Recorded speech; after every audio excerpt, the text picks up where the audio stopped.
Gonna have to.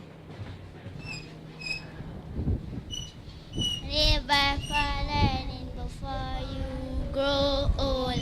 But learning is better than silver and gold. Silver and gold will vanish away, but a good education will never decay.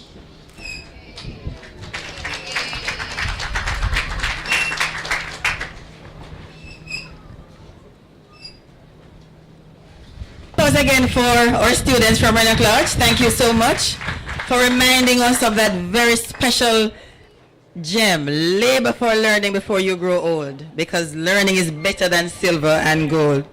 All right, so at this time, we're going to ask Kelly Tomlin, President and CEO, to come and share with us some special remarks. Welcome, Kelly. Thank you, Ruth Lynn. Minister Paulwell, Mayor, Principal, my Chairman, Tatsu Ozono, my JPS family, friends, all Rennock Lodge and the community, good morning.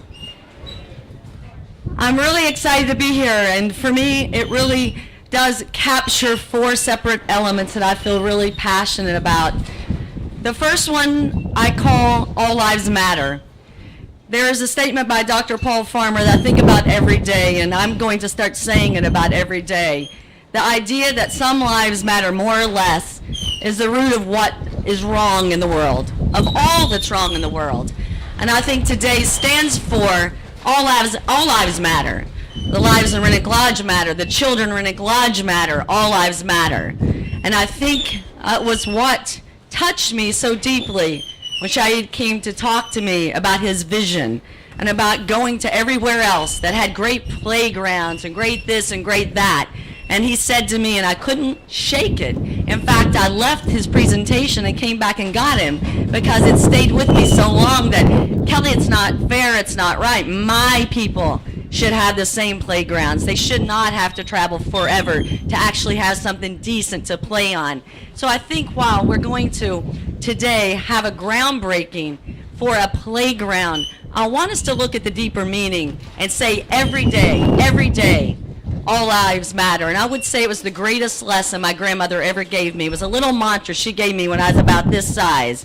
Nobody's better than you, and you're better than nobody. And I think that's followed me. So I hope we can see the deeper meaning of this playground. The second one, and Shahid referred to it, is the idea that energy and education form the foundation of all prosperity. We know that we need to mine the minds of our youth, and maybe all of us, to really get what we need to get to deliver the prosperity that Jamaica needs and deserves. And the idea that energy really forms the basis of prosperity. We know it drives lives, and we know it drives businesses, and we respect that honor, and we take that honor with great sacredness. So today, all lives matter. Energy and education form the foundation of our economy, and we need to make sure that we're teaching it early on. I hope you heard the idea that power of energy has to be in everybody's consciousness, and we have to teach it very early. That's the reason the JPS Foundation has taken on the mantle and saying, we're going to deliver something special we have to the world, this knowledge of what drives economies all around the world, energy. And we're going to teach it at an early age. We're going to come and teach it through playgrounds. We're going to teach it in BizTown, which is more for 10-year-olds. We're going to teach it through our energy clubs. We're going to teach it through partnerships with UE. We're going to teach it and teach it and teach it until we have nothing else to teach, because the power is in everyone's hands, and everyone must be able to use and know this thing called energy. So that's number two. Number three, and I hope we really talk about this more and more, brilliance comes in so many forms, and we have to start honoring that more.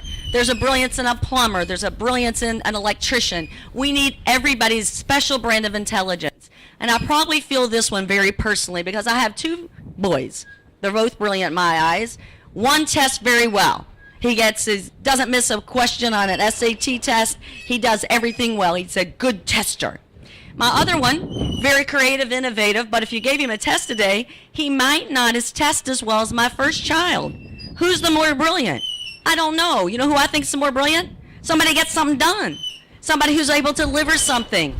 So I hope we're creating a pathway and a vision for every child to demonstrate their completely unique set of brilliance, and that we fight hard for that, because there is brilliance in all our children, and it's our job and our duty to find it and to make sure it has a path to shine.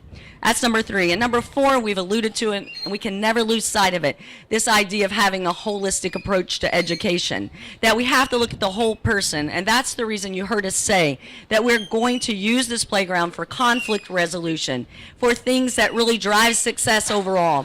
I was so interested in a study I shared with my good friend Mr. Paulwell this morning, that they studied this experiment in New York, where they went in and they retrained all the teachers. They did new education. They did great on their tests. All this school that was really testing poorly, they did great. Well, 20 years later, they came back and looked at the children. And the children that were doing fabulously and really had taken that were the kids that not had done so well on the test, but the kids who had learned conflict resolution, ability to manage their emotions, and the ability to develop deep relationships. So I hope as we do this groundbreaking that we remember those 4 factors. And the other thing I want to leave us with is a great Thanksgiving for all those people who contributed today. Mayor Bainey, thank you. You know, I'm not embarrassed because I used to run a cancer center. You know, I need your money. I need everybody's money. And for some reason, we're embarrassed to say that. Mayor Bainey, thank you for your money, because we need that too. Omar Thomas and the Region East team, thank you for your blood, sweat, and tears and love. We absolutely need that. And Shahid, can I say thank you for your vision over and over again? Because they say in life, when everybody else is throwing tomatoes, somebody will start throwing roses, and it will make all the difference. And you've been doing that for the 2 years I've known you.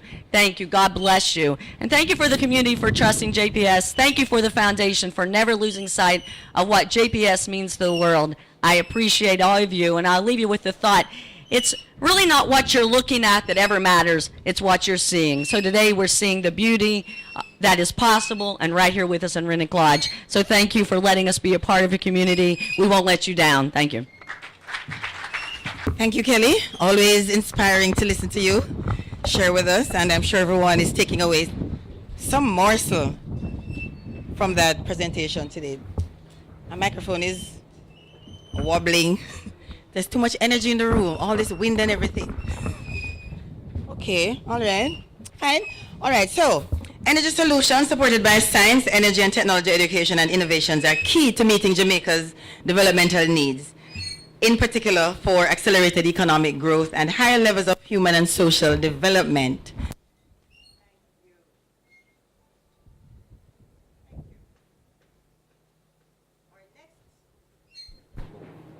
Thank you very much. Okay.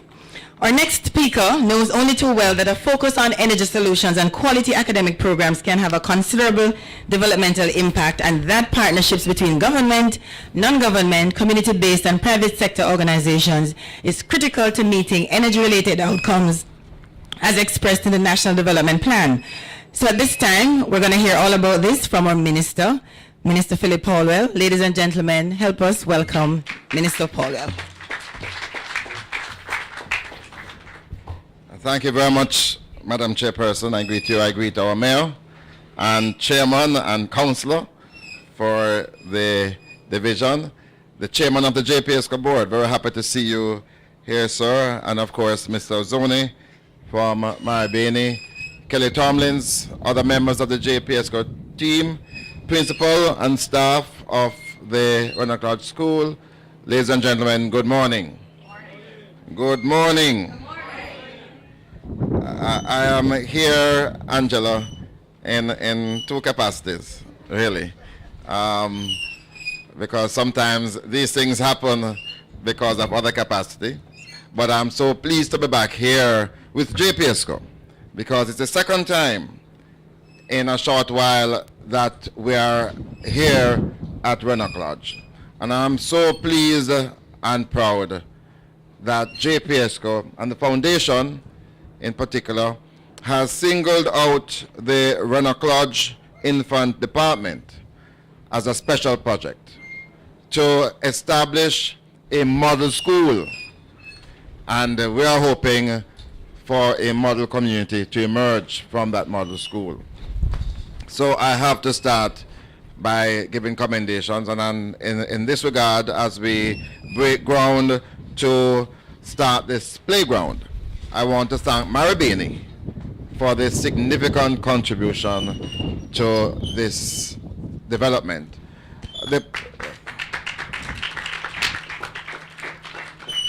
We don't have to extol the virtues of a playground. It is a part and parcel of the child's development. It is requisite. It can't be otherwise. If a child doesn't play, a child really doesn't learn.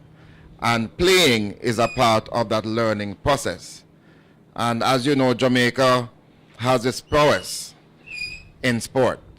And I think it starts here in the infant department, and to expose that child to playing facilities, surfaces that are modern, that are well constructed, augurs well for that child's development. So I have to thank JPSCO, thank you, Kelly and the team, and of course, Shaheed, for the concept. When I first visited the part that you were doing on Commission Road, I wasn't too sure when I saw the initial works. In fact, I had to go to the mayor and say, "You sure about this?" And she said, "Trust me, let it unfold." And as it unfolded, it became clear to me that here is somebody who is using innovation, ingenuity, to create a space that is not only pleasant but is functional, and so far the reports are that it is serving our community well. So thank you and commendations to you, Shaheed, and we want to rope in with some other parks that we have. We have some other parks to do. My only disappointment today, Principal, I have to say it, I really want the community, the parents, to know that we are doing these things, and they should be here, and the wider community, because we expect the wider community to appreciate what is being done and to support and to protect what is being done. So next time we come here, I want to see the entire yard.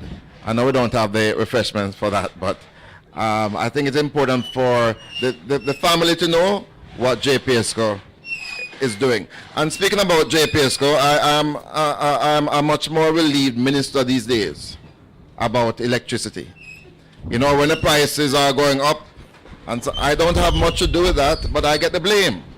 So today, when the price is at its lowest in many years, I want to share some of the credit and to thank JPSCO for enabling the pass-through in fuel prices as they have been to the consumers. So thank you.